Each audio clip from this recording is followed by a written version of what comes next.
పనిచేస్తాము, చిత్తశుద్ధితో పనిచేస్తాము. మాకు రేవంత్ రెడ్డి సర్టిఫికెట్ అవసరం లేదు, మాకు రాహుల్ గాంధీ సర్టిఫికెట్ అవసరం లేదు, మాకు కేసీఆర్ సర్టిఫికెట్ అవసరం లేదు. మాకు ఇవ్వాల్సింది తెలంగాణ ప్రజల సర్టిఫికెట్ మాత్రమే, తెలంగాణ ప్రజల ఆశీస్సులు మాత్రమే.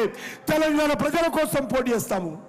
ఈరోజు రేవంత్ రెడ్డి ఏ సభకైనా తలలోటు పెట్టుకొని వెళ్తున్నాడు, గాడిద గుడ్డు పెట్టుకొని వెళ్తున్నాడు. సిగ్గుండాలి ముఖ్యమంత్రికి. ఈ రకంగా కేంద్ర ప్రభుత్వము 9 లక్షల కోట్ల రూపాయల పైగా ఖర్చు చేస్తే ఆయన పేద ప్రజలకు ఇచ్చేటువంటి బియ్యము నరేంద్ర మోడీ గారు ఇస్తుంటే అది గాడిద గుడ్డుతో పోలుస్తాడా?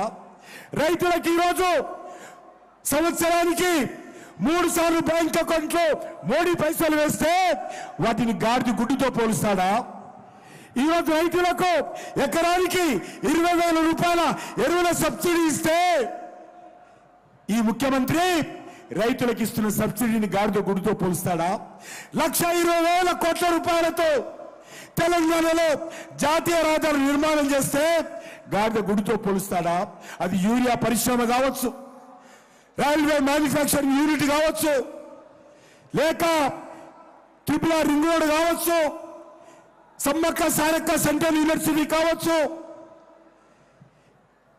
ఎంఎంటీఎస్ ట్రైన్ కావచ్చు, వందే భారత్ ట్రైన్ కావచ్చు. ఈ ప్రభుత్వము మరి అనేక రకాలుగా నరేంద్ర మోడీ గారి నాయకత్వంలో 9 లక్షల కోట్లకు పైగా ఈ తెలంగాణ కోసం ఖర్చు చేస్తే ఈరోజు రేవంత్ రెడ్డి మిడిమిడి జ్ఞానంతో భారతీయ జనతా పార్టీని విమర్శిస్తున్నారు.